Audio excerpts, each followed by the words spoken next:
Hey, good morning, friends. Today, my friends, is Tuesday, October the 28th, 2025, and the time now is 7:52 a.m. So, friends, I want to talk about Argentina, and I want to talk specifically about Javier Milei, Argentina's president, current president, and the fact that just Monday, Argentina had an election, basically a midterm election. Now, Javier Milei is known by many or to many as the Trump of Argentina or the Trump of South America. He is very much funny in terms of his behavior. He does some erratic or exotic things. He is predictably unpredictable. He does some things that his opponents can use against him, and many of his supporters will support. And to many, Javier Milei is a controversial figure, even though he had positioned himself as the person who was going to quote unquote make Argentina great. And if you look at some of the things that he had been saying, or listen to some of the things that he had been saying, it is similar to the whole notion of making America great again, or making Argentina great, or Argentina great again. So there was a famous video, or there is a famous video of Javier Milei prior to winning the election in 2023, where he held like a power sword, and like he was supposed to be shaping, cutting inflation in Argentina. And this guy is he's an interesting fellow. If you look at his hair, yes, a he doesn't have issue with his hairline. Okay, he does have his hair. He is not as bald going as Donald Trump, but his hair as a grown man, for a grown man, the hairdo is very interesting. It is much more like a kid. If you look at this guy's face, he looks like a kid, like a little 12-year-old boy, okay, in a grown man's suit. But friends, this Monday, Argentina had a midterm election, which many had predicted that Javier Milei, Libertarian Party, was going to lose. Okay, was going to lose drastically. That they were going to be unsuccessful. However, they came out victorious.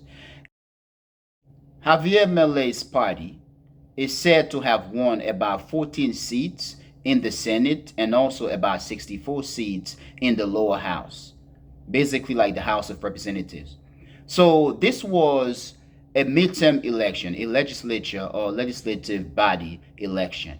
And his party and the allies, the coalition that he had formed to basically create for themselves a big majority so that Javier Milei and his party can carry out their reform as they see fit or their agenda as they prescribe. In this case, they came out successful with about 14 seats in the Senate and about 64 seats in the lower house. Now, a couple of things had happened prior to the election. Argentina had been experiencing an inflation, and it is said that Argentina's inflation at one point was all the way up to about 283 or so percent. That was a bad inflation. And as of now, it is said that he had basically cut inflation down drastically to about 32%, which, if that is true, then it is outstanding. But in the fact that in today's world, with governments being in charge of everything, governments can mess up and basically create the numbers. We are at a point where economics is all about numbers. We do have financial economics, okay, or the financial system.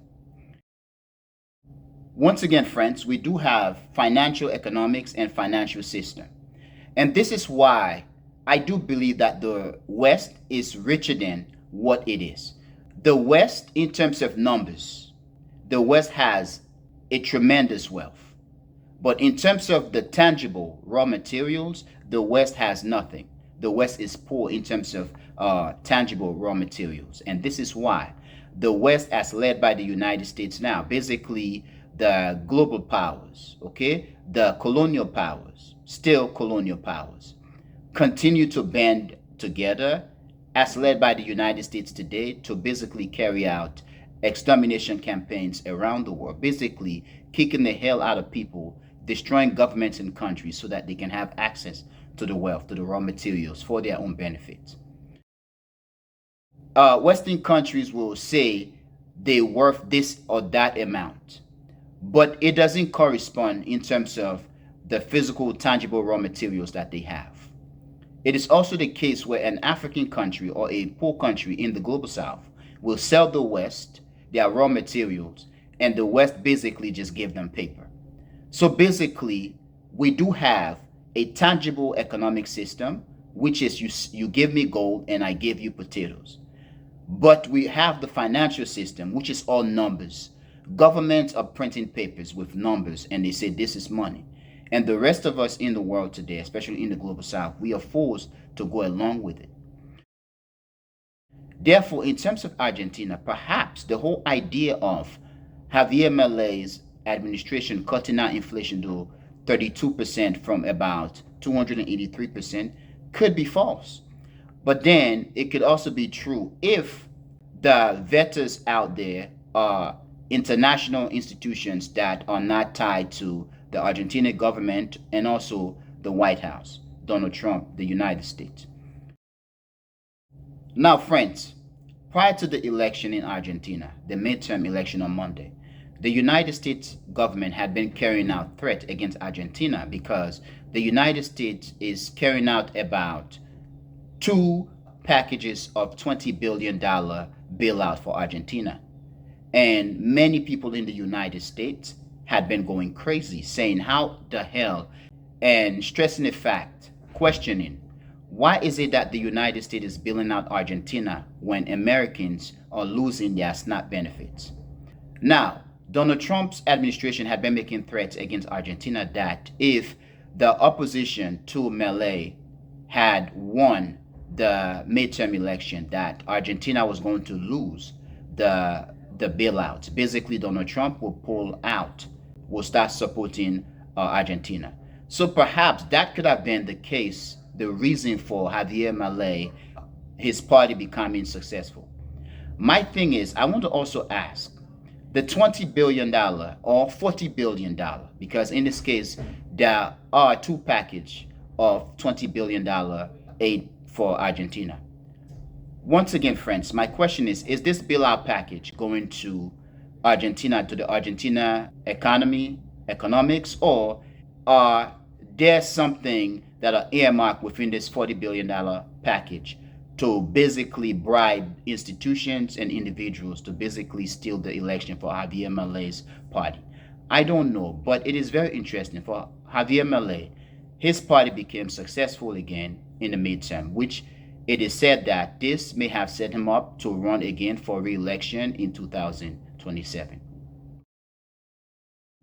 Now, friends, please tell me what you think, and I really want to know what you think, friends. However, I am going to end here.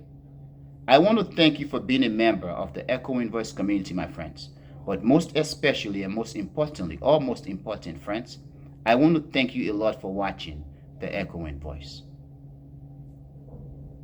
Peace, my friends. Peace.